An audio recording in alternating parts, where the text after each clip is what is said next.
Hello everyone. सो आज हम बात करने वाले हैं पीएसआर ऑप्शनल की कुछ नुएंसेस पर, बारीकियों पर, जिसको ध्यान देकर आप अपने स्कोर को बूस्ट कर सकते हैं। देखिए, आपका टारगेट है से 315 प्लस, लेकिन कैसे आएगा? क्या केवल अंडरस्टैंडिंग से हो जाएगा? नहीं होगा। तो चलिए शुरुआत करते हैं। सबसे पहले तो सिलेबस को अपना फ्रेंड बना लीजिए, यानी कि सिलेबस के एक एक पार्ट को you should be well versed with that. अब ऐसा मैं क्यों कह रहा हूं? कारण है कि इंटरलिंकेज जो नेक्स्ट स्टेज है वो तभी आएगी जब आप सिलेबस की समझ रखेंगे। पीएसआर ऑप्शनल करीब 55% डायनामिक इन नेचर है, यानी कि करंट से रिलेशन है, और करंट अफेयर्स आपको अपनी यूपीएससी जर्नी के लिए करना ही है, राइट?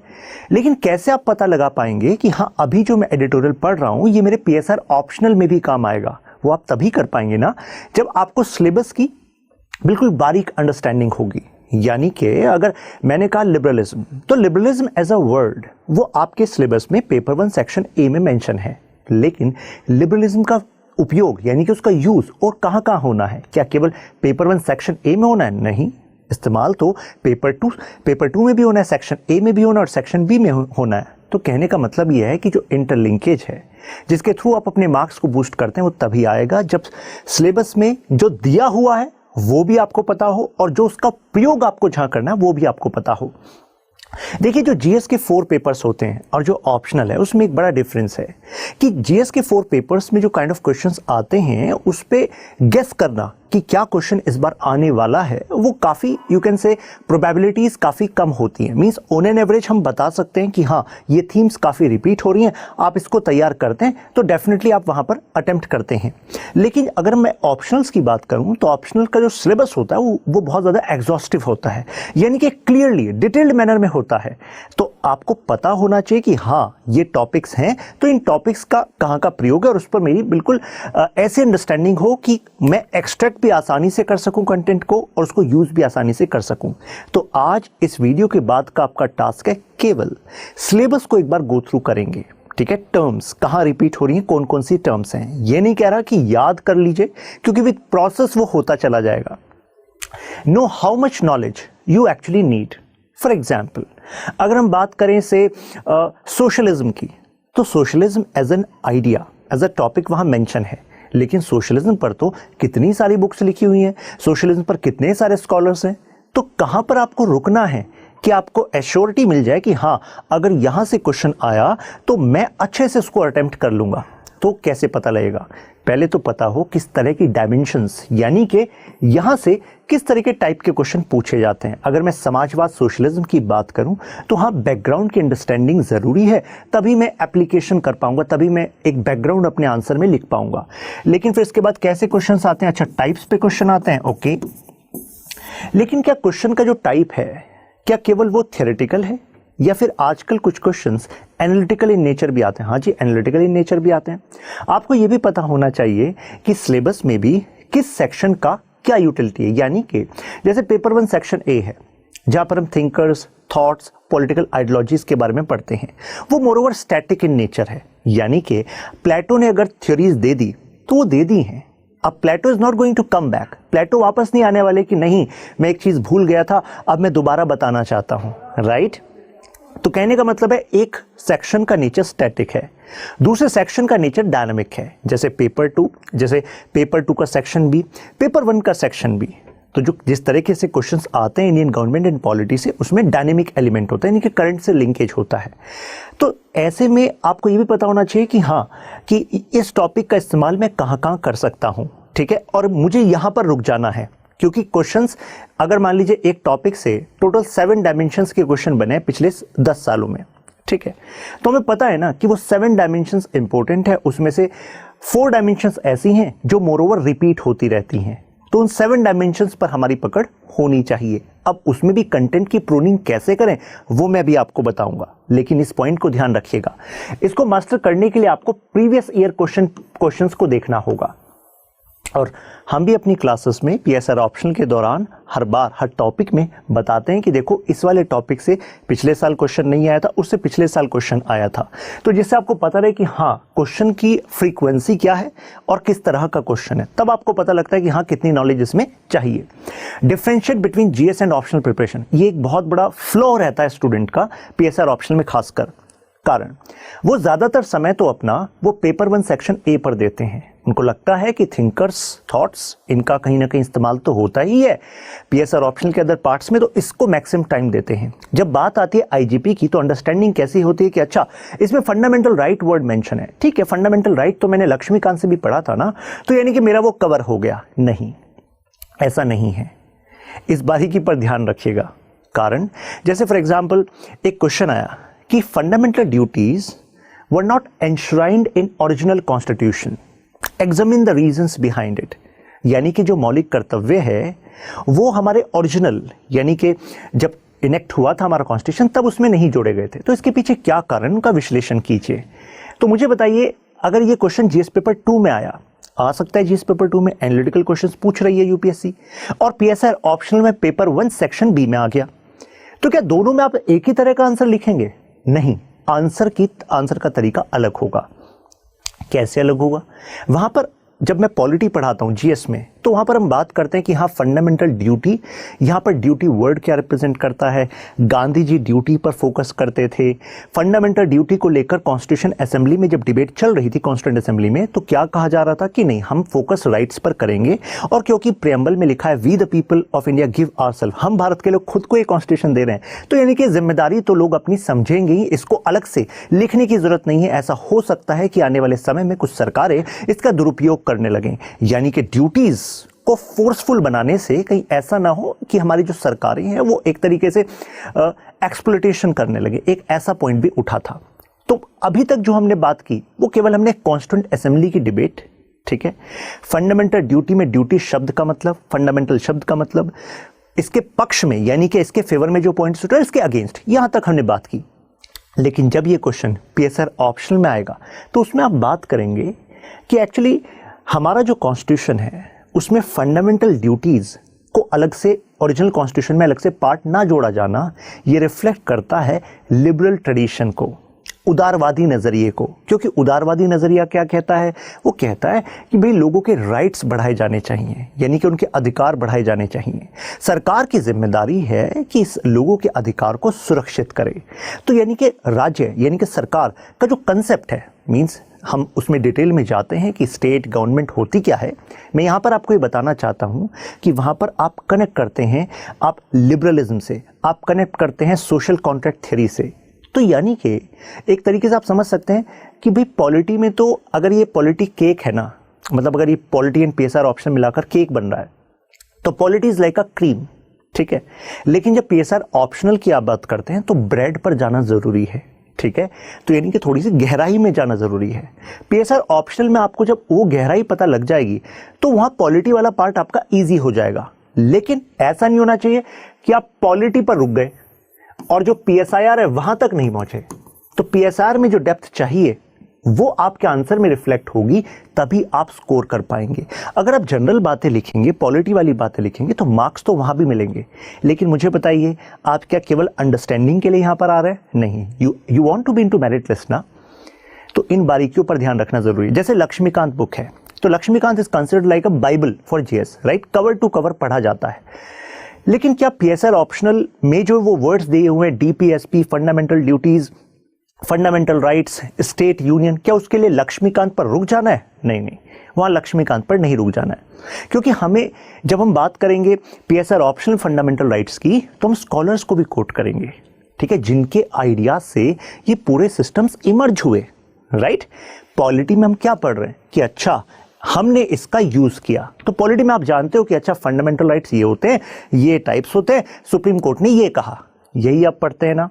लेकिन वहां पर हम पढ़ते हैं कि राइट्स का आइडिया कैसे इमर्ज हुआ। यहां पर फंडामेंटल हमने कुछ राइट्स को रखा, कुछ को नहीं रखा। और ऑल ओवर द वर्ल्ड अगर हम बात करें तो क्या ट्रेंड है इससे रिलेटेड, राइट? तो इसी वजह से मैं कह रहा हूं वो ब्रेड है और ऊपर की जो क्रीम है वो आपकी पॉलिटी है। तो ये डिफरेंशिएशन आपके आंसर में रिफ्लेक्ट होना चाहिए, इवैल्यूएटर को पता लगना चाहिए कि actually you have covered this particular topic like your student of PSR optional. ठीक है, लगना चाहिए कि हाँ आपने पीएसआर ऑप्शनल पढ़ा है।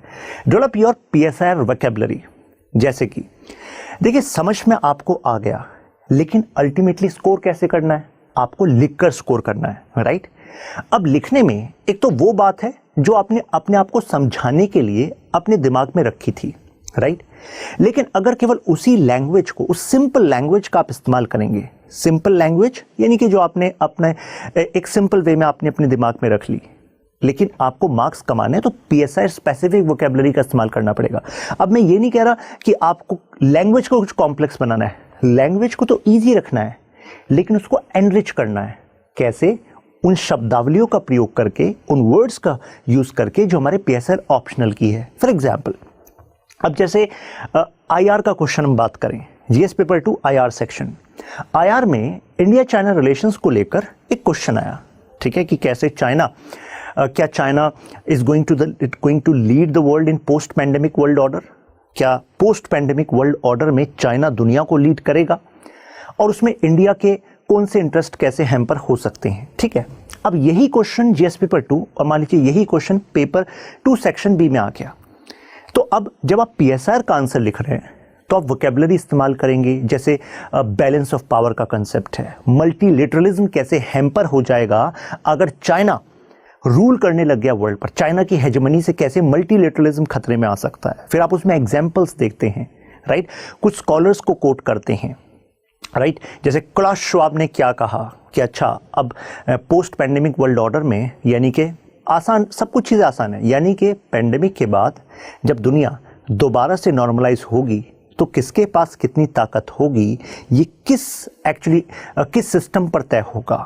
क्या पुराने सिस्टम्स फेल हो गए, इस वजह से हमें इसमें कुछ बदलाव करने की ज़रूरत है? तो कहने का मतलब है कि हमें स्कॉलर्स का यूज़ करना है, हमें टर्मिनोलॉजीज़ का यूज़ करना है। तो पीएसआर की जो टर्मिनोलॉजीज़ हैं ये हमें यूज़ करनी पड़ेगी, ठीक है। जैसे अभी टर्म पॉपुलर हुई रीसेटिंग कैपिटलिज्म, ठीक है। तो एक तो होता है कैपिटलिज्म का मतलब, कैपिटलिज्म को रीसेट करने का मतलब, तो वो आप आम भाषा में एक अपने दिमाग में रख सकते हैं और अपने आंसर में यूज करेंगे तो जाहिर सी बात है वो सही बात होगी, सेंस भी सही बनेगी, एग्जामिनर आपको मार्क्स भी देगा। लेकिन यहां पर फाइट एक एक मार्क्स की है, राइट। केवल सही नहीं होना है, बेहतर होना है। तो जब एक एक मार्क्स की फाइट, अब मुझे बताइए, अगर आपने इन नुएंसेस को ध्यान रखा, इन बारीकियों को ध्यान रखा और एक क्वेश्चन में इस बारीकी की वजह से आपका 1 मार्क्स का मान लीजिए इंक्रीमेंट हुआ, ठीक है, तो सोचिए दोनों पेपर मिलाकर और सारे क्वेश्चंस में आप इस टेक्निक का इस्तेमाल करें कि हर एक थीम पर आपने पीएसआर स्पेसिफिक उस टॉपिक से रिलेटेड जो कीवर्ड्स हैं वो आपको पता है कि हैं क्या, और उसका यूज करना भी आपने सीख लिया है। तो आपको नहीं लगता कि आपको एडिड एडवांटेज मिलेगी? बिल्कुल मिलेगी, राइट। नाउ अब use your free time judiciously. अब देखिए, जैसे ही मान लीजिए जीएस में आप एंट्री लेते हैं, ठीक है, तो अब आपको पसंद हो या ना पसंद हो, हिस्ट्री आपको पढ़नी है कि नहीं, ज्योग्राफी आपको पढ़नी है। तो यानी कि यूपीएससी के सिलेबस में कुछ टॉपिक्स ऐसे हैं कि भाई उनको पार करके जाना है, दरिया के उस पार जाना है तो इसको पार करना है, राइट।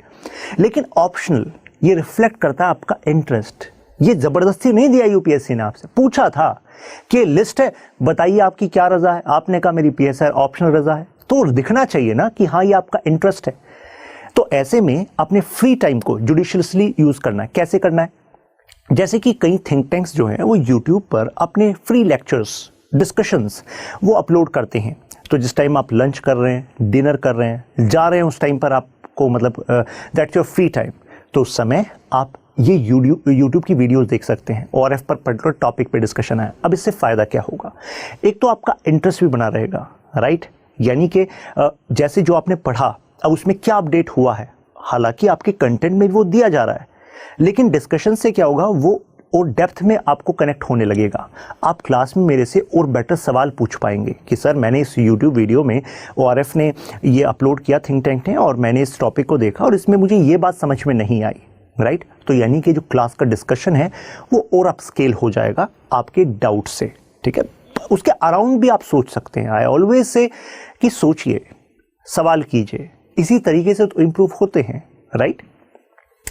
तो use your free time judiciously, making the syllabus your best friend, यानी कि सिलेबस के तो साथ साथ रहना है आपको। मैं हमेशा एक एडवाइस देता हूँ स्टूडेंट्स को कि एक तो होते हैं आपके क्लास नोट्स, ठीक है, जो क्लास नोट्स जो आपके क्लास में मिल रहे हैं तो वो तो फंडामेंटल हो गए, ठीक है, कंप्लीट कवरेज है उसमें।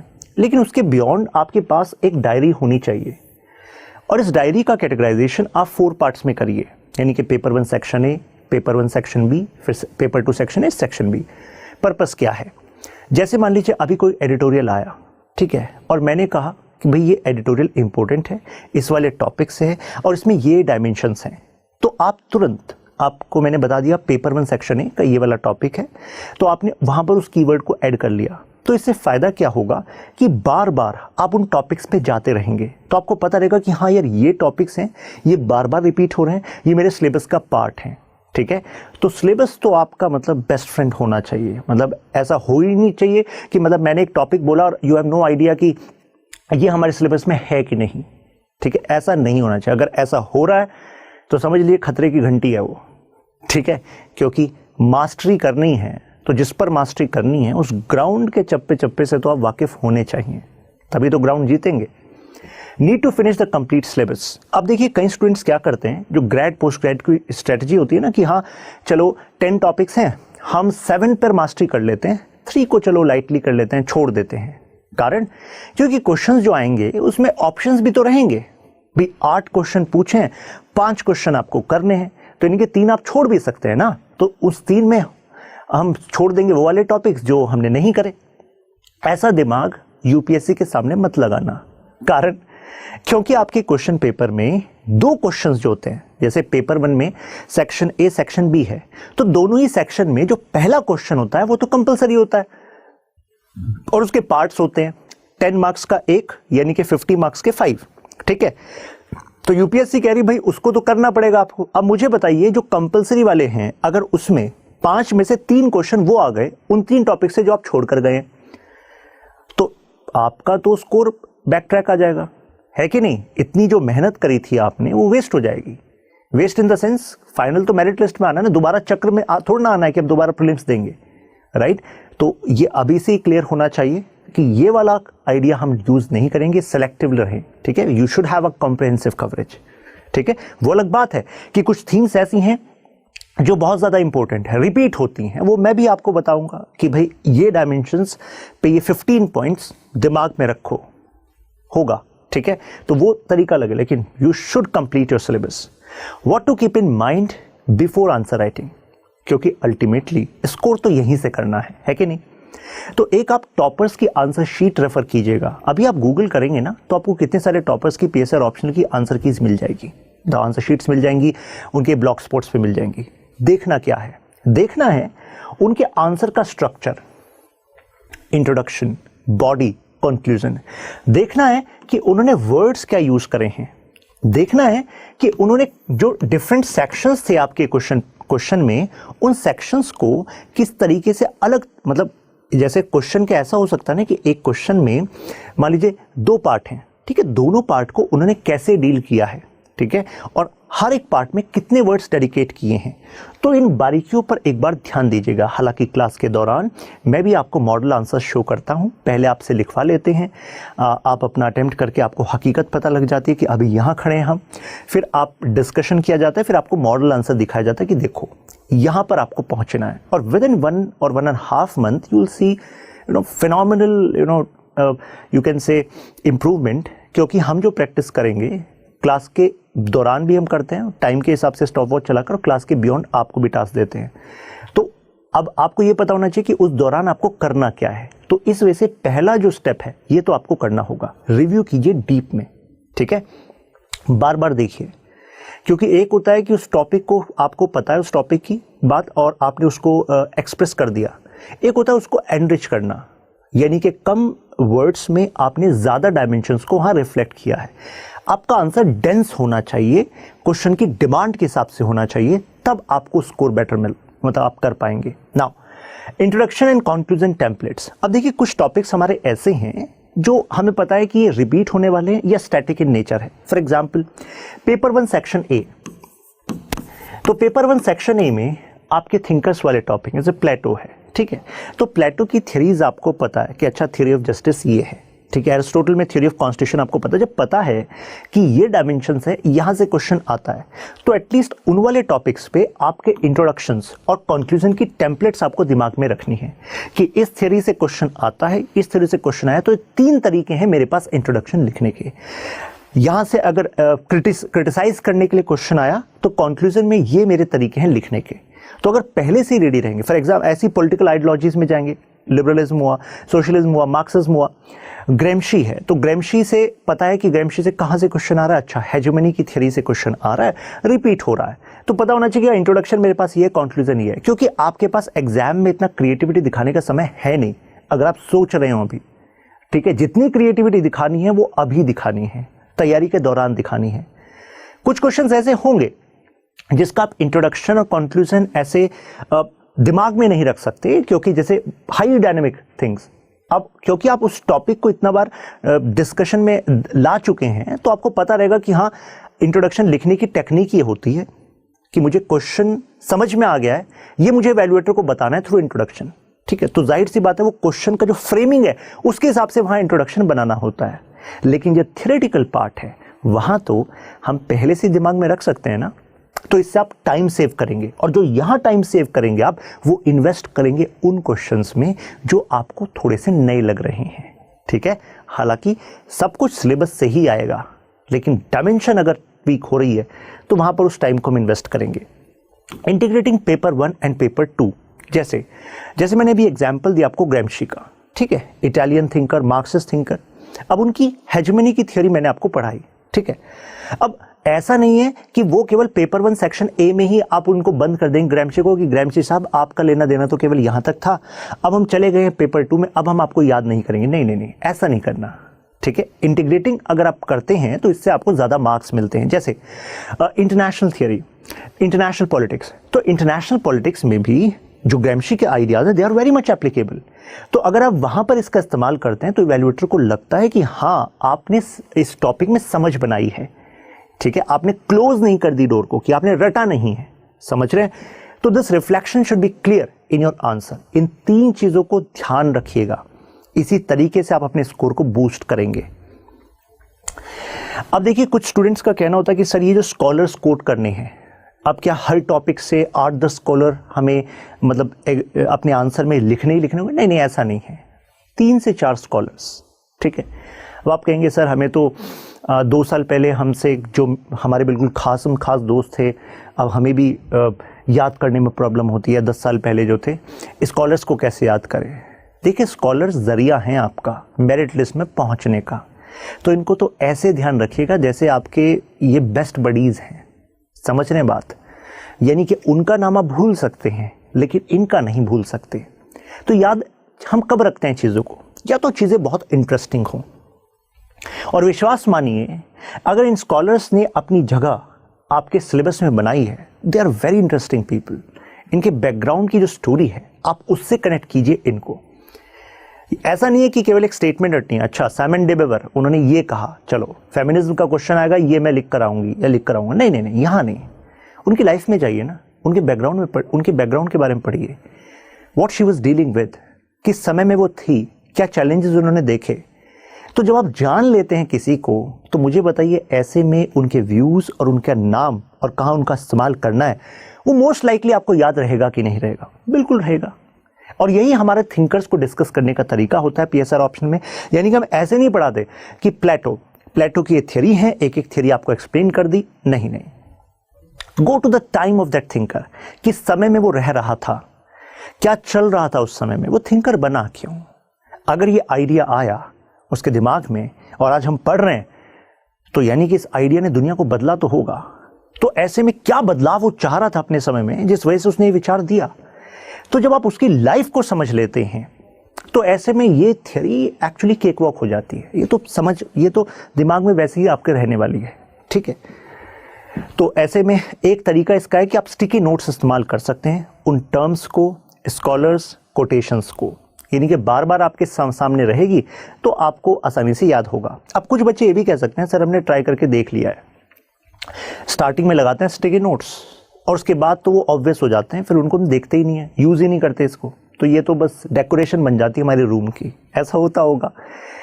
लेकिन देखिए हमें कैसे इस्तेमाल करना है। We need to put a structure around, यानी कि आपने स्टिकी नोट्स का केवल इस्तेमाल किया है जिस टाइम पर आप उस टॉपिक को रिवाइज कर रहे हैं।